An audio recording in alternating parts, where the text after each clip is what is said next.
শান্তি। দেখেন সুলতান মাহমুদ গজনবী রহমতুল্লাহি আলাইহি একজন বাদশাহ ছিলেন, গজনবের বাদশাহ। তিনি একদিন তাহাজ্জুদ নামাজ পড়ার জন্য ঘুম থেকে উঠিয়া পুষ্করিণীর ভরা গেছে, পুষ্করিণীর গাঁটলা গেছে উযু করার জন্য। কি জন্য গেছে? উযু করার জন্য গেছে। যখন 3টা বাজে উযু করে তখন দেখে পুষ্করিণীর ও পারে, কোন পারে? ও পারে আরো 4জন লোক ফিসফিসি করতেছে। তখন সুলতান মাহমুদ গজনবী রহমতুল্লাহি আলাইহি তিনি বলতেছেন, তোমরা খারা গো, তোমরা তাহাজ্জুদ পড়তে উঠছো, আরে আমার সাথে আসো, আমরা একসাথে পড়ি। আর ওই 4জনে বলতেছে, তুমি কেন গো একা একা চুরি করে কি আর মজা পাইবা? আমাদের সাথে আসো, 4জনটা 5জন মিল্লা চুরি করি। কারণ যার অন্তরে যেটা আছে সে তো তার ধারণা এটাই করবে। কথা বোঝেন নাই? যার দিলে যেটা কাজ করে, যার তবিয়তে যেটা কাজ করে, যার আখলাক আর চরিত্রে, যার অন্তরে যেটা ধাবিত থাকে, সে তো ধারণা সেটাই করবে। কারণ সুলতান মাহমুদ গজনবী রহমতুল্লাহি আলাইহি তিনি উঠছেন তাহাজ্জুদ নামাজ পড়ার জন্য। সে তাহাজ্জুদ করবে, আল্লাহর সাথে সাক্ষাৎ করবে, তার তো ধাবিত এটাই বলবে। সে সূর্যকে বলতেছে, তোমরা কারা গো, তোমরা আমার সাথে আসো, কি করো? আমরা একসাথে তাহাজ্জুদ করি, নামাজ আদায় করি। আর ওই সূর্যরা বলতেছে, তুমি একা একা চুরি করে মজা পাইতা না, আমাদের সাথে আসো, আমরা 5জনে মিল্লা চুরি করি। সুলতান মাহমুদ রহমতুল্লাহি আলাইহি এই আওয়াজ শুনে বলতেছে, আচ্ছা তাহলে তো অবশ্যই একটা রহস্য আছে, যেহেতু সে কি করছে, চুরির কথা বলতেছে। তখন উনি গেছে ওদের সাথে, এরা 5জন হয়েছে, 5জনে মিল্লা দেখো ভাই, তুমি একা একা চুরি করে মজা পাইতেন না, আর দরা খাও ওগুলো মিল্লা দিব ফিটা। আর 5জন থাকলে তো আমরা একটু শক্তিশালী থাকবো, মজবুত থাকবো, তাহলে আমরা একসাথে চুরি করি। তো চলো, কার বাড়ি চুরি করে যাক? চুরি করি সুলতান মাহমুদ গজনবীর বাড়ি। কার বাড়ি? সুলতান মাহমুদ গজনবী। উনি যে সুলতান মাহমুদ গজনবী কিন্তু এই সুরেরা এটা জানে না। চুরি করতে যাওয়া শুরু করছে। তখনই বলতেছে, চুরি যে আমরা করবো, চুরিরও তো একটা বিদ্যা আছে, একটা যোগ্যতা আছে। আগে আলোচনা করো যে কার কি যোগ্যতা আছে, আগে সেটা আলোচনা করো, এরপরে আমরা চুরি করতে যাই। তো একজনে আমার যোগ্যতা আছে আমার হাতে। কি যোগ্যতা?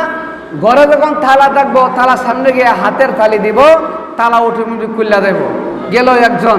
আরেকজনে বলতেছে, আমার যোগ্যতা আছে আমার নাকে, আমি ঘোড়ার উড়ানো গিয়া, বাড়ির উড়ানো গিয়া নাকে ঘ্রাণ নিব, ঘ্রাণ নিয়ে আমি বলতে পারি যে ঘোড়ার ভিতরে কোথায় কোন জায়গায় শুকেছেন, আলমারিতে স্বর্ণ টাকা পয়সা অলঙ্কার কোথায় কোন জায়গা আছে সেটা আমি বলতে পারি। আরেকজনে বলতেছে, আমার যোগ্যতা আছে আমার চৌকে, কি যে আমি রাত্রে দেখলে দিনও চিনি। আরেকজনে বলতেছে, আমার যোগ্যতা আছে কানে, কানে কি যোগ্যতা আছে? কুত্তা যে বক বক করে চুরি করতে গেলে কুত্তা কি বলে সেটাও আমি বুঝি। 4জনের 4 কথা বললো। তখন সুলতান মাহমুদ গজনবী চলেন, তখন 4জনে বলতেছে, দাঁড়ান, আমরা 4জনে 4 যোগ্যতা বললাম, চুরি করা 4টা যোগ্যতা কথা বললাম, এখন আপনার কি যোগ্যতা আছে আপনি তো সেটা বলতেন। সুলতান মাহমুদ গজনবী রহমতুল্লাহ আলাইহি বলেন, দেখো ভাই, আমার একটা যোগ্যতা আছে। কি যোগ্যতা? আমার যোগ্যতা আছে আমার দাড়ির ভিতরে, আমার দাড়ি যখন ডান দিক দিয়ে এইভাবে হালাইব তখন ফাঁসি মাফ হয়ে যা, আর যখন বাম দিকে এইভাবে দিব তখন জেল হয়ে যা। কি হয়ে যা? জেল হয়ে যা। মুহতারাম হাজরিন, এই যোগ্যতা প্রকাশ করার পরে 4 সূরা আর সুলতান মাহমুদ গজনবী রহমতুল্লাহ আলাইহি চুরি করার জন্য সুলতান মাহমুদ গজনবীর বাড়ির দিকেই রওনা হচ্ছে। বাড়ির দিকে রওনা হয়ে বাড়ির গেটে দিয়ে ঢুকতেছে আর কুত্তা বক বক করতেছে। তখন ওই যে একজনে বলছিল যে আমার যোগ্যতা হইল কানে, কুত্তা যে বক বক করে আওয়াজ শুনে বলতে পারি কুত্তা কি বলে। তখন উনি বলতেছে, কিতারে আমরা জানি মানুষ পাগল হয়ে যায় ব্রেন নষ্ট হইয়া, এখন বুঝছি কুত্তা পাগল হয়ে গেছে। কেন? ও যে কুত্তা বলতেছে, বাড়িতে কে আছেন? বাদশাহ মেহমান নিয়ে আসতেছে। জোরে বললেন সুবহানাল্লাহ। কথা বোঝেন নাই? কুত্তা বক বক করে বলতেছে বাড়ির ওই কর্মচারীদেরকে, তোমরা কে কোথায় আছো? বাদশাহ তো মেহমান নিয়ে আসতেছে। তখন এই লোকে সুরা বলতেছে, আরে আমরা গেছি চুরি করতাম আর কুত্তা কইতেছে বাদশাহ মেহমান নিয়ে আসতেছে, বুঝলাম কুত্তা মনে পাগল হয়ে গেছে গা। কথা বলতেন নাই? যাই হোক, এইভাবে তারা গেছে ভিতরে চুরি করতো। গেট খুলছে, হাতের তালে দিছে, গেট খুলছে, নাকে গ্রাম নিছে, কে কোথায় আছে অলঙ্কার সব কিছু পাইছে।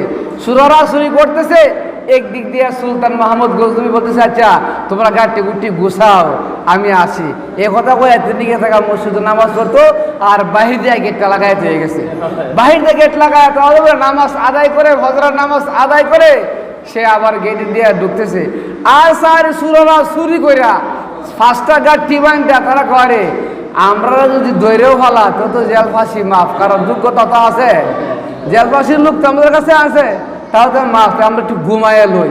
তারা এমন ঘুম দিছে, সুলতান মাহমুদ গজনবী নামাজ পড়ে আইসে থেকে বেলা উঠে গেছে, সুরারা আর ঘুম থেকে উঠে না। তখন সুলতান মাহমুদ তার শিখ হাসানো বৈশা বলতেছে, কর্মচারীরা তোমরা কই কোথায় আছো? হ্যাঁ, আর্মি বিডিআর বাহিনী, পুলিশ বাহিনী, তোমরা যাও, গিয়া দেখো ওই রুমে 4 জন লোক আছে, নিয়ে আসো। নিয়ে আসছে, সুলতান মাহমুদ শিখ হাসানে বসা 4 সুরের সামনে দাঁড় করাইছে। কথা বোঝেন নাই?